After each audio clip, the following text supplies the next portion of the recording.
Nick Kristof, nice to see you. Great to be with you. So your book's about hope. Boy, we need it these days. Yeah, what gives you hope right now?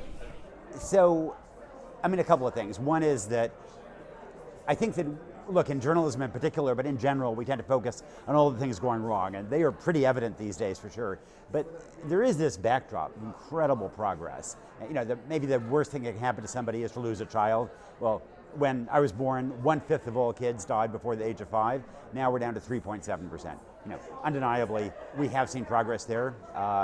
And second, in my career, I've covered a lot of authoritarian regimes, a lot of terrible things going on, and I recognize the peril that we face, but I've also seen the strength and resilience and courage that people show when pressed, and that does indeed have an ability to turn the tide. Yeah, and you've written so much about the current administration.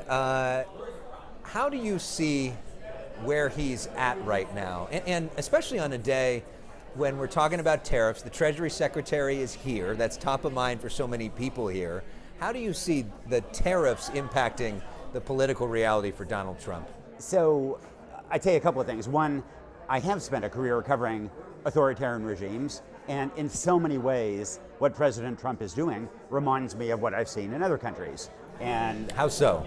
So what authoritarians do is typically they are charismatic people who indeed rise to power through an election. And then they consolidate government power, so they try to bring in the courts under their control, the central bank. There aren't independent agencies. And then they go after the referees of civil society. That means the news media, that means lawyers, that means universities. Well, check, check, check. And you know, we'll see how far it goes. It's not an on-off switch, it's a dial. But I think that does certainly, it worries me about the direction that we're going in. And I guess in terms of tariffs, I'm just concerned because it seems like so much of the post-World War II architecture, which the US put in place in 1945, is now being dismantled. And you know, that is the US support for NATO, for the United Nations, for the World Health Organization, for a low tariff trade regime.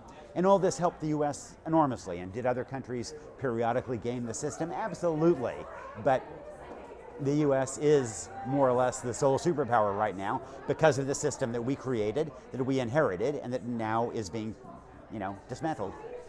Do you think it's gone forever? I know Pete Buttigieg just talked about the fact whoever comes next is going to have to rebuild almost from the ashes. Do you think it can be saved? So I don't think we're quite to the ashes, but I also don't think that bell can be unrung. I don't think that Canada will again see the US as this close ally when we have, you know, preserved the option of invading Canada. I think that Europe won't fully trust America or NATO again. And so I think parts of the damage have been permanent. But, you know, history is long. Can we recover? Absolutely. You know, but we've both seen countries where you've had problematic leaders who have ended their country's supremacy. I think it's too soon to tell what'll happen here. It was interesting to hear Tony Blair talk with you about some of the problems with progressives in fighting back. Yeah. What do you think is the effective path for progressives to fight back in this moment?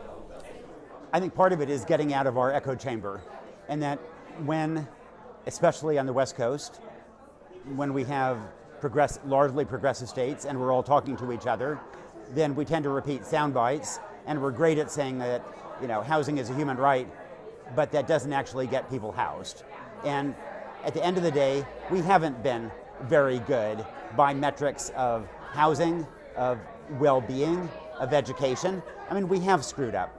And I think that a starting point is to recognize that if we want to win states like Wisconsin and Nevada, Georgia, then it's not just a matter of denouncing President Trump. It's also a matter of showing that we can govern better. And, you know, we can do better on that front. Speaking of progressive leaders, what do you think of Governor Newsom as a national figure? How do you see him? How is he seen in other places? I think that politically he has some taint coming from California. I think that California around the country is perceived as a state that is quite far left and doesn't always get things done.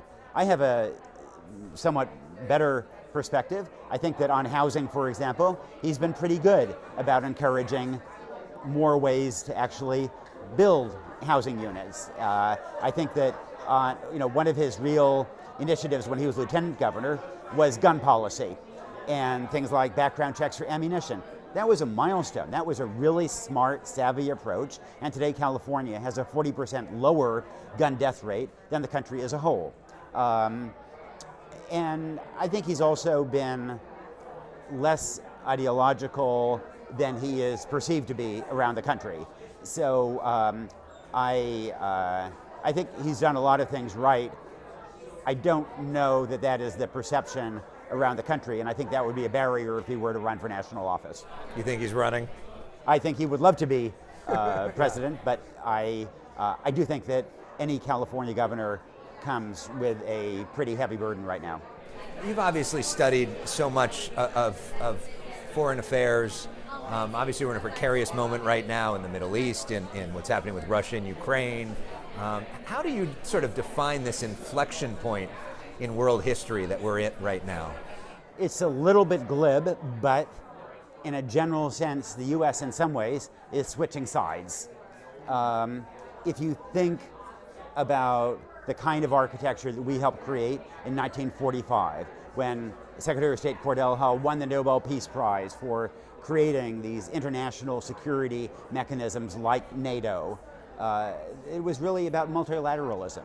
And NATO today is more or less dead. If Russia invaded Estonia tomorrow, I don't think NATO would actually do anything about it.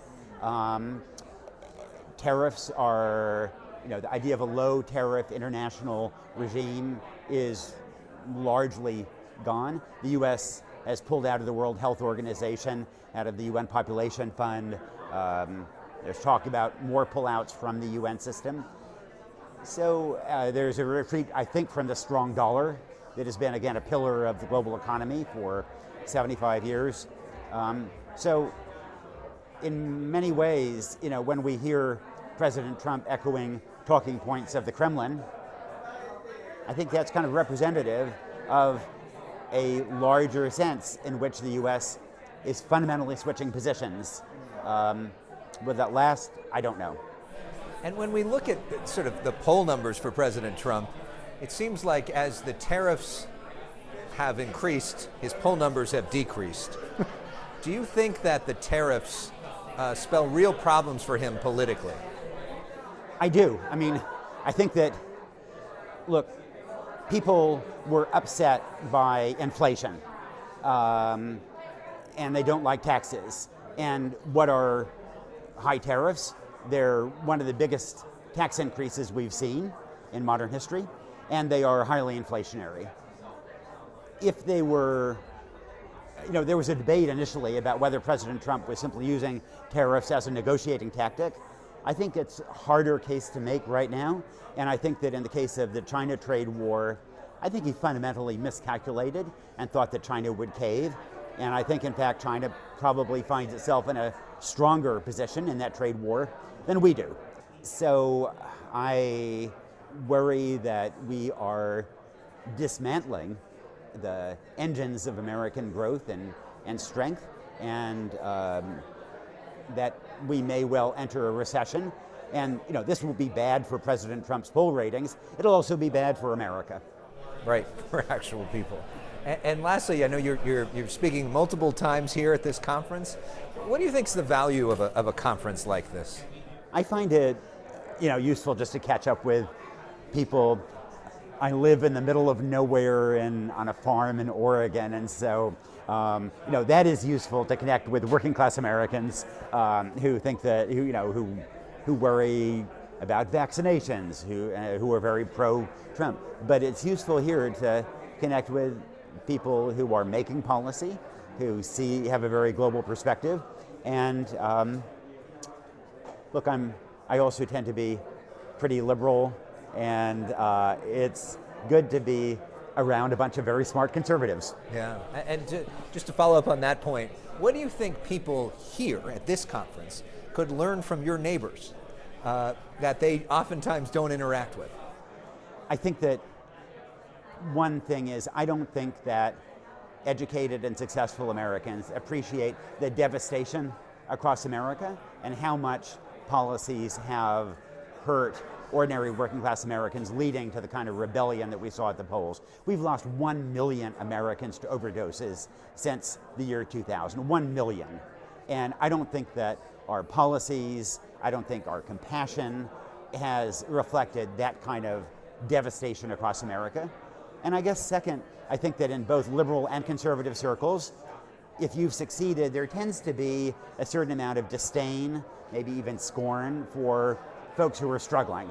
And the Harvard philosopher Michael Sandel says that educated people aren't less prejudiced than other Americans, they're just prejudiced against different kinds of people. And in part, that's prejudiced against people with less education. And so I would love to see more interactions between better off Americans and working class Americans to appreciate the crisis in working class America today. Well said. Anything else you want to add? No, it has been great to connect with people here who have a very different worldview in many ways, who endorse President Trump, and we're looking forward to him embracing policies that I disapprove of. I think those folks, though, are now feeling kind of alarmed by the degree to which he seems to be embracing tariffs, to be retreating from the strong dollar, and less concerned about markets than people had thought. I think there had been a view that markets were going to keep him in check. I think that's a somewhat harder argument to make now than it was 2 months ago. I mean, you get the sense that some of these people, these rich people who supported Trump, they're even surprised, and maybe that's a little more than I thought. Yeah. Yeah. I mean, I think that their portfolios have taken a hit, and